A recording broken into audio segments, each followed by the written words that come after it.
नमस्कार बंधुरा आज के आमी बेगुन आलू बड़ी दिए बाटा माछेर झोल करे देखाबो। तार जन्य एखाने आमी 7 पिस मतो बाटा माछ निये नियेछि और बाटा माछटाके परिष्कार करे धुए नियेछि। एबार प्रथमे कि करब, बाटा माछटा नुन हलुद माखिए नेब। এই বেগুন आलू बड़ी दिए बाटा माछेर झोल खेते किन्तु खूबই असाधारण लागे गरम गरम भातेर संगे। আপনারা প্রথম থেকে শেষ পর্যন্ত ভিডিওটা দেখবেন, আশা করি আপনাদের ভালো লাগবে। যদি বেগুন আলু বড়ি দিয়ে বাটা মাছের ঝোলের রেসিপি আপনাদের ভালো লাগে তাহলে অবশ্যই একটা লাইক করে দেবেন। আর আমার চ্যানেলে নতুন বন্ধু হয়ে থাকলে অবশ্যই চ্যানেলটা সাবস্ক্রাইব করে আমার পাশেই থাকবেন আর পাশের বেল আইকনটা অবশ্যই বাজিয়ে দেবেন আমি যখন কোনো নিত্য নতুন রেসিপি আপলোড করব সবার আগে পাওয়ার জন্য। আমি বাটা মাছগুলোকে আগে নুন হলুদ মাখিয়ে নেব, মাখিয়ে সাইডে রেখে দেবো 10 মিনিটের জন্য, যাতে মাছের মধ্যে নুন হলুদগুলো ঢুকে যেতে পারে। দেখুন বন্ধু 10 মিনিট হয়ে গেছে। এবার আমি মাছগুলো ভাজার জন্য গ্যাসটা ধরিয়ে একটা কড়াই বসিয়ে দেবো। এবার কড়াইটা গরম হওয়া পর্যন্ত অপেক্ষা করব। আপনারা একবার আলু বড়ি বেগুন দিয়ে একবার এইভাবে বাটা মাছের ঝোল বানিয়ে খেয়ে দেখবেন। গরম গরম ভাতের সঙ্গে কিন্তু খুবই অসাধারণ লাগে খেতে।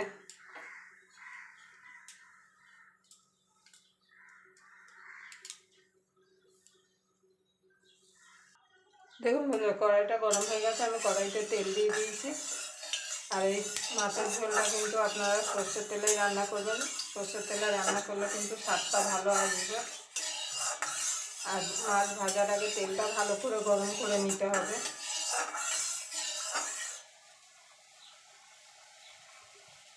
দেখুন বন্ধুরা আমার তেল থেকে ধোয়া বেরোচ্ছে, তার মানে আমার তেলটা ভালোভাবে গরম হয়ে গেছে। এবার মাছগুলো আমি দিয়ে দেবো।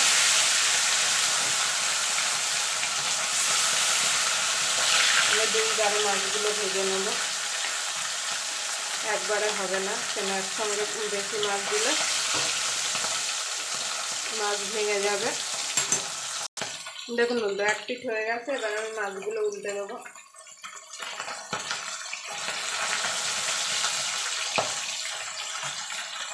ঝোলের মাছ তো খুব কড়া করে ভাজবো না, আপনারা যদি ভাজা খান তাহলে একটু কড়া করে ভাজতে পারেন। দেখুন বন্ধুরা মাছগুলো ভাজা হয়ে গেছে। এবার মাছগুলোকে আমি তুলে নেব। এইভাবে আমি বাকি মাছগুলো ভেজে নেব।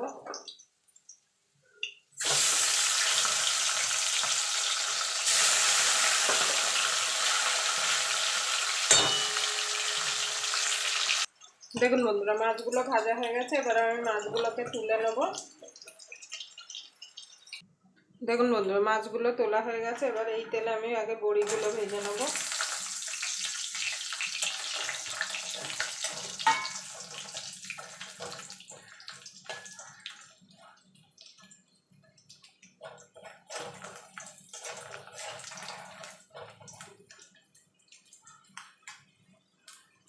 দেখুন বন্ধুরা লাল লাল করে বড়িগুলো ভেজে নিয়েছি, এবার তুলে নেব।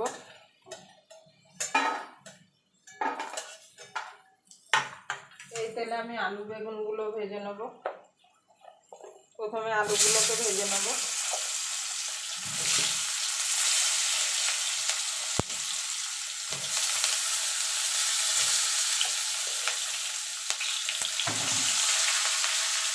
সামান্য একটুখানি হলুদ দিয়ে দেবো, একটুখানি নুন দিয়ে দেবো,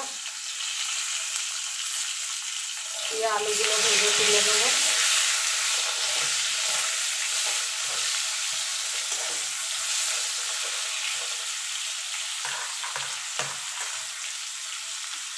দেখুন বন্ধুরা আলুগুলো লাল লাল করে ভেজে নিয়েছি। এবার আলুগুলোকে আমি তুলে নেব।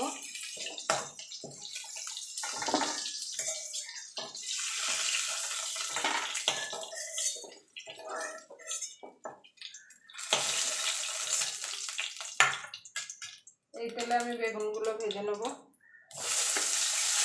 আমি একটু বেগুন বড় বড় করে দিয়েছি, যেহেতু এখন একটু ঠান্ডা শীতের টাইম, এই টাইমে বেগুনগুলো তাড়াতাড়ি গলে যায়।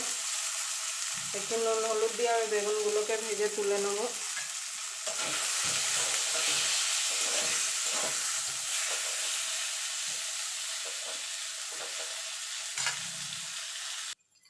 দেখুন বন্ধুরা, বেগুনগুলো ভাজা হয়ে গেছে, বেগুনগুলোকে আমি তুলে নেব।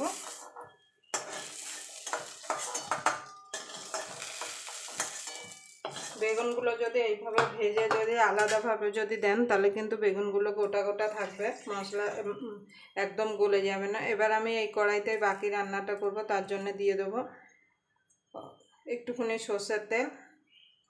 এবার তেলটা গরম হওয়া পর্যন্ত অপেক্ষা করব।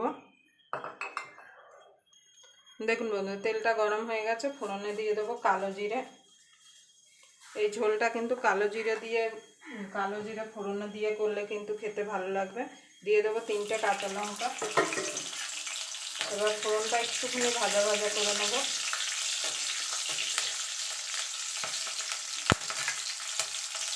দেখুন বন্ধুরা, ফোড়নটা ভাজা ভাজা হয়ে গেছে, দিয়ে দেবো আদা বাটা। আদাটাকে একটুখানি নাড়াচাড়া করে নেব। সামান্য একটুখানি নুন দিয়ে দেবো, তাহলে তেলটা ছিটকাবে না। দেখুন বন্ধুরা, আদার কাঁচা গন্ধটা চলে গেছে। এবার এখানে আমি 1/2 চামচ হলুদ গুঁড়ো, 1/2 চামচ ঝাল লঙ্কার গুঁড়ো আর 1/2 চামচ জিরের গুঁড়ো একসঙ্গে আমি গুলিয়ে নিয়েছি, সেটা দিয়ে দেবো। খুব বেশি মশলা দেবো না, এই ঝোলে কিন্তু বেশি মশলা হলে ঝোলটা খেতে ভালো লাগবে না। এবার ঝোলটাকে একটু কষিয়ে নেবো যতক্ষণ মশলাটা থেকে তেল না ছেড়ে আসছে। দেখুন বন্ধু, মশলাটা প্রায় কষে এসছে। এবার আমি আলুটা দিয়ে দেবো।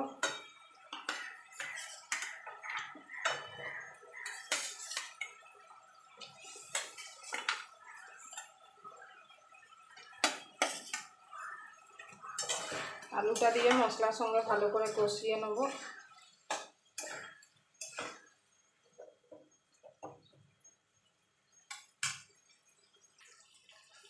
দেখুন বন্ধু, আলুর সঙ্গে ভালো করে মশলাটা কষানো হয়ে গেছে। এবার দিয়ে দেবো স্বাদ মতো নুন।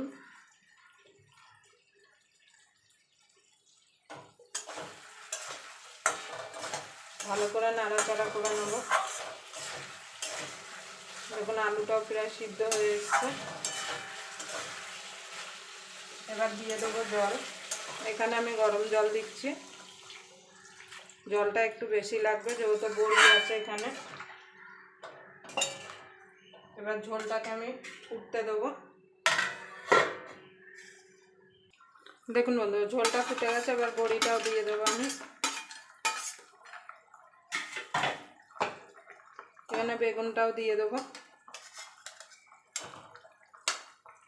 বেগুনটা পরে দিলাম কেন, তাহলে বেগুনগুলো গোটা গোটা থাকবে, একদম গলে যাবে না। গলে গেলে খেতে কিন্তু ভালো লাগবে না। এবার মিনিট 2 ভালো করে ফুটিয়ে নেব, বড়িটা আর আলুটা ভালোভাবে সিদ্ধ হয়ে যাওয়া পর্যন্ত। দেখুন বন্ধু, মাছগুলো দিয়ে দেবো।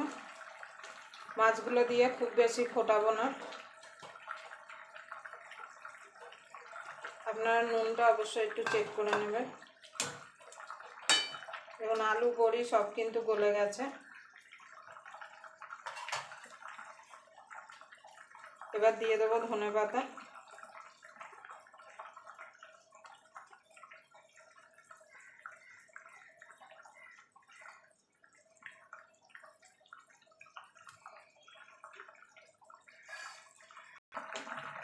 দেখুন বন্ধু, আমার মাছের ঝোলটা হয়ে গেছে। এবার আমি গ্যাসটা নিভিয়ে দেবো।